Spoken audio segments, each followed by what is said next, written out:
나스닥은 이제 7일 연속 사상 최고치 돌파입니다. 물론 상승분이 크진 않지만 말입니다. 제 계좌 또한 사상 최고치를 돌파 중입니다. RS 베타 투자법 엔비디아 비중도 살펴보겠습니다. 소매 판매와 산업 생산에서 경기 혼조의 모습을 보이고 있습니다. 한번 알아보죠. TQ는 0.05% 상승으로 마감했고 속쓰리 또 폭등했습니다. 4.1% 상승했습니다. 엔비디아가 시가총액 1위를 달성했습니다. 테슬라는 1.3% 하락했습니다. 테슬라는 머스크의 주식 보상 원상복구를 위해 법적 싸움을 시작했다고 밝혔습니다. 엔비디아는 결국 이런 일이 현실로 일어났습니다. 시가총액 1위가 된 것입니다. 전 세계에서 가장 돈을 잘 버는 기업이 된 동시에 머니 프린팅 시대에서 가장 안전한 피난처가 되었습니다. 절대 무너지지 않을 것 같던 마이크로소프트도 세계 1위를 빼앗겼습니다. 역사적인 시대를 살아가고 있습니다. 글로벌 시가총액 1위는 계속해서 바뀝니다. 엎치락 뒤치락 계속 바뀌고 우리가 예상을 절대 할 수가 없습니다. 1등 기업만 투자하겠다는 생각은 망상입니다. 순위가 내려가면 팔아버리고 다시 올라간 1등을 산다는 것도 말이 되지 않는 투자법입니다. 우리가 투자하는 TQ의 한 배짜리 QQQ는 상위 10개 종목이 무려 절반을 차지하는 ETF입니다. 나스닥 100을 추종하고 있죠. 애플과 마이크로소프트, 엔비디아를 시가총액 비중대로 보유하고 있습니다. 1등 기업 투자는 매우 좋습니다. 하지만 시가총액 기준으로 분산을 해서 투자를 해야 하는 것입니다. 한 종목에 몰빵하는 건 매우 추천하지 않습니다. QQQ 퍼포먼스를 보시면 결국 위기가 오든 말든 우상향한다는 것은 이제 누구도 부정할 수 없는 기정사실입니다. 달러가 계속 풀리니까요. 1등이 바뀌면 계속해서 비중을 자동으로 바꿔주고 그 1등이 엔비디아가 될지도 몰랐으나 우리는 그 상승분을 그대로 반영하고 있죠. 이거야 말로 완벽한 투자입니다. 우리는 상승할 때 더 상승하는 3배짜리 TQ를 하고 있는 것입니다. 올해 초부터 상승률을 비교해도 TQ가 3배보다 훨씬 더 수익이죠. RS 베타 투자법은 철저하게 나스닥 시장만 추종하지만 시장 수익률인 베타에서 알파를 뽑아냅니다. 시장이 망한다는 것은 미국이 국가를 해체시키는 것과 같습니다. 미국은 금융으로 세워진 나라입니다. 무슨 일이 생겨도 다시 복구하죠. 오히려 미국에 반해서 고집을 부린다면 내가 더 빨리 망합니다. 달러 환율을 보세요. 1,100원에 제가 투자 자금을 전량 매수했었고 1,250원에서 매수 타이밍을 말씀드렸습니다. 근데 지금 1,400원을 향해 갑니다.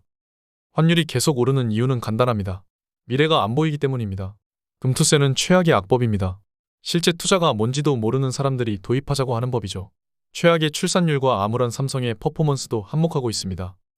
저는 이미 정해진 정답지를 알고 있었고 달러 매수 타이밍까지 정확하게 말씀을 드렸습니다. 제 뷰는 변함이 없습니다. 한국은 국채를 이제 일반 개인들에게도 떠넘깁니다. 심지어 20년물은 미달입니다. 아무도 대한민국의 20년 뒤를 믿고 투자하진 않는다는 것이죠. 국민들조차 미래를 암울하다고 보고 있습니다. 이런 상황을 벗어나려면 삼성과 하이닉스가 HBM 등으로 아웃퍼폼하고 부동산 가격이 하락해서 출산율이 다시 올라가야 합니다. 그래도 될까 말까입니다. 한국 정치인은 미래 세대는 관심 없고 부동산 가격을 올리기에만 혈안이 되어 있기 때문에 불가능할 것입니다. 결국 정답은 안전한 달러와 미국의 초우량 자산에 투자하는 방법밖에는 없습니다. 그게 바로 TQ를 RS 베타 투자법으로 투자하는 것이죠. 서론이 길었습니다. 계좌 공개합니다. 본 계좌 수익률은 작년 수익률에 근접해갑니다. 상승장 계좌 또한 50%를 향해 달려갑니다. 자산은 계속해서 신고가를 찍고 있습니다. 테슬라는 하락했지만 속쓰리 수익을 방어해줬습니다. 1억 5천을 향해 갑니다. TQ가 70%가 넘습니다. 가장 안전하고 수익률 높은 투자법입니다. 제가 직접 실천하며 매년 아웃퍼폼하고 있습니다. 어제 지표를 살펴보죠. 발표된 소매 판매를 살펴보면 경기가 살짝 캄다운되는 신호가 아닌가 볼 수 있습니다. 경기 다운의 신호라고 받아들여질 수가 있는 것이죠. 그러나 산업 생산을 보면 경기업이 분명해 보입니다. 예측의 3배가 나왔죠. 이것마저 꺾이는 신호가 보였다면 시장은 침체 분위기로 하락을 시작했을 것입니다. 어제 연준 원로이사는 금리 인상이 필요 없다고 말했습니다. 인하는 더 지켜봐야 한다고도 말했죠. 결국 올해는 인하 분위기로 몰고 가야 바이든 재선이 가능합니다. 헤지펀드는 주식 노출을 최대로 줄였습니다. 투자펀드는 현금 수준이 최저치라고 합니다. 올해 S&P의 상승은 거의 30%가 엔비디아 때문입니다. 50년대부터 지금까지 미국의 1등 기업은 계속해서 바뀌고 있습니다. S&P의 상승을 30%나 이끌었던 엔비디아와 계속 변하는 미국의 시가총액 1위를 모두 투자하고 있는 최고의 주식이 있습니다. 3배 레버리지의 1배짜리 QQQ입니다. 우리는 이런 투자를 하고 있습니다. 지금은 엔비디아 비중이 제일 높다고 볼 수 있죠. 이제 엔비디아가 1위를 차지하면서 우리 포트폴리오 비중 1등이 엔비디아가 됐다고 볼 수 있습니다. 속슬 비중도 엔비디아가 가장 크죠. 정말 이상적인 투자입니다. 오늘 여기까지 하겠습니다. 자동으로 세계 최고의 기업을 투자하는 ETF를 해야 하는 이유입니다. 우리는 세계 최고의 기업들에 직접 투자하고 있습니다. 바뀐 역사를 함께한다고 생각하니 가슴이 웅장해집니다.